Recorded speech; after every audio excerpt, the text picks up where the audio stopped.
join you on the couch? Yeah. How are we doing today? I'm okay.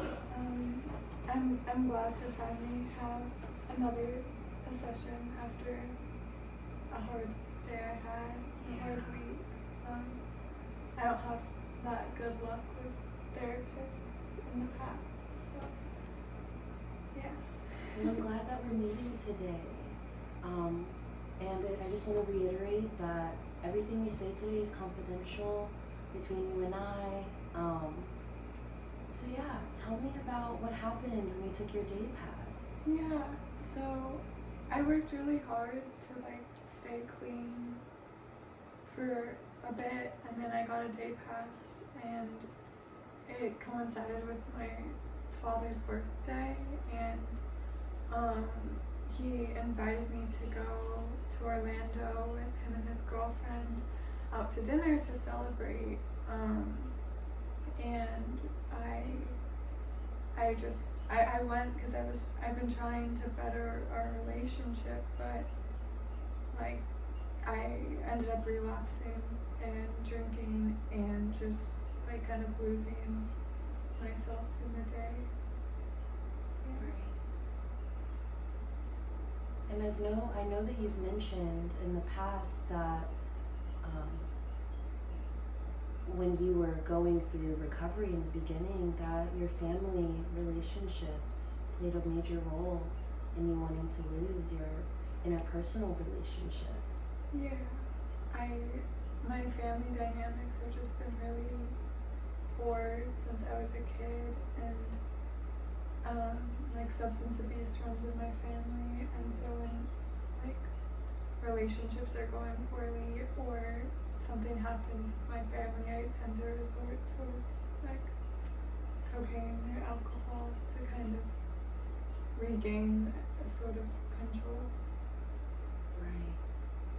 When you're at a low point, there's few things that you can grasp. Yeah, I don't have many coping mechanisms that actually work in the moment of like a crisis feeling.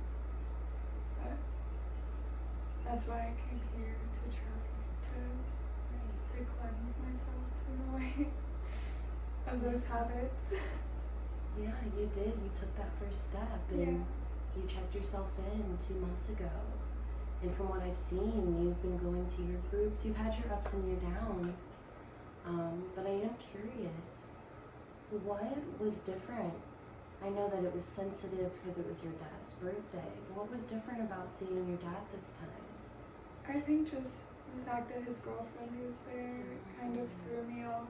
Like I initially thought it was just gonna be the two of us, and then she came, so I hadn't planned on seeing her, and it just reminded me of like just a lot of pain in the past between my parents, and I just kind of spiraled after that day. You felt like you were losing that sense of control that you had when you were in the facility. Yeah, like in the facility, there's not many people that like trigger me, and everyone's kind of trying to do the same thing, if they're like succeeding or not in that. But like when I see family, it's just like I get reminded of just all the shit that I had to put up with, and then it just makes me want to forget about it. You just don't know how else to manage the big feelings that you have when you're around your dad and his girlfriend. Yeah, I don't know. My dad just has a tendency to blame me for my addictions and stuff and my habits, and I just feel really judged when I'm around him. And yet you still try to create a connection between you two because you feel it'd be better for your recovery. Yeah, and I don't want to just distance myself from him forever. Like, I don't think that is healthy for me, really, but that's easier when I'm like in this position, because I don't want to be doing cocaine again. Like, I really don't want to. I want to stop. And that's what we're here to talk about today, is how we can develop some coping skills to help you continue your recovery journey. I am curious because you mentioned it was your dad's girlfriend. Is his girlfriend your mom? No, my mom and him got divorced when I was about 10. And they had just a really messy divorce, and my dad kind of, I don't know, just tore my mom apart in the divorce, and then she ended up killing herself like 10 years after they got divorced. So that was just really hard. And spiral to drinking and resort to that as like a way to not think about all of the things that he said about her, and just the fact that like I lost her to suicide. I don't know. Right. You feel like you're almost a reflection of your mom, and you hadn't learned any other coping skills. That's what you saw growing up. Yeah, and she would just like isolate herself and not really see anyone, and then I tend to do that also when I'm in like a dark place, and like during the time at the facility, I guess like when I was having thoughts about relapsing, I would just kind of close myself off from everyone around me, but there just wasn't like any cocaine to do or any alcohol, so it was fine. But when I'm not like in a controlled environment, it's not easy to do that, because that's just what I've done for so long.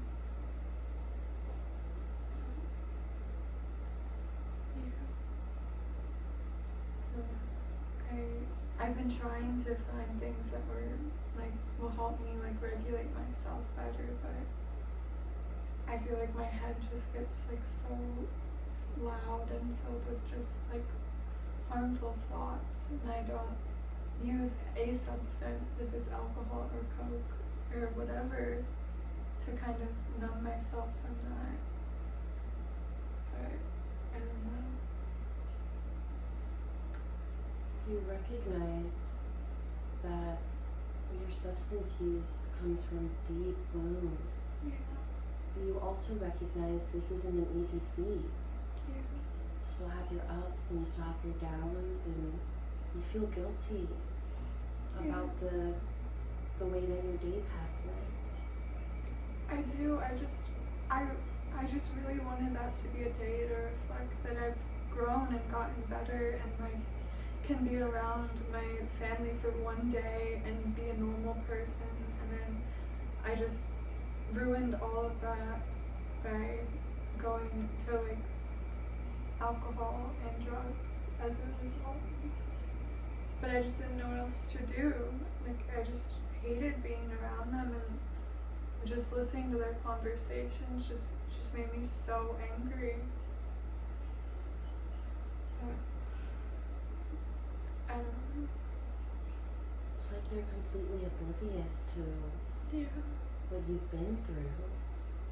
Watching your mom drink and being in very close proximity to her, and then to see your dad move on and live this life that you're not even sure if you fit into at the moment.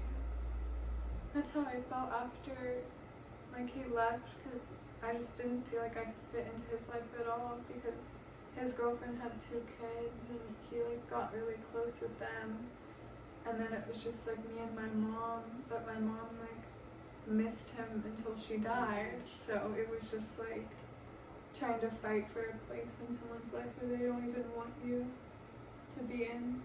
But yeah, I don't know. My dad is just hard to be close to right now. I hear you. A lot of self-isolation, feeling isolated, just trying to shelter yourself from the big feelings that you've numbed for so long with cocaine and alcohol. Yeah. I I wish that my dad like recognized that I don't choose to do this necessarily. Like I know it is my choice, but it feels like as a need in the moment and not really like an option. You just need that connection. Yeah.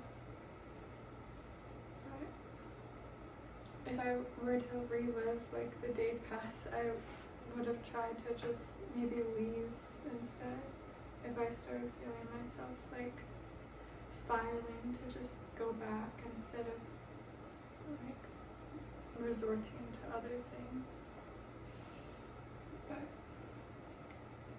And if only we could go back, you know? yeah. That's how we grow. We have to make mistakes sometimes. And you sitting here with me and being honest with me about how your day pass went, it's a good first step. And we sometimes disappoint ourselves, but all we can do is move forward. Yeah. I'm trying to make judgments based on like what's actually good for me instead of just like what will feel better. But I don't know, it's a work in progress. I really appreciate you sharing all of that with me. And it sounds like you've done a lot of thinking about the decision that you made. What are your plans after our session today? Do you have any group or anything? We have one group session later, but I was gonna go back and draw a little bit. I think that helps like fill the time positively. What do you like to draw? Anything really. Cats. I like to draw cats. Cool. Well, next session, I would love for you to bring a cat drawing for me if you end up drawing one between now and next week. Okay. Thank you so much for talking with me, and I'll see you next time.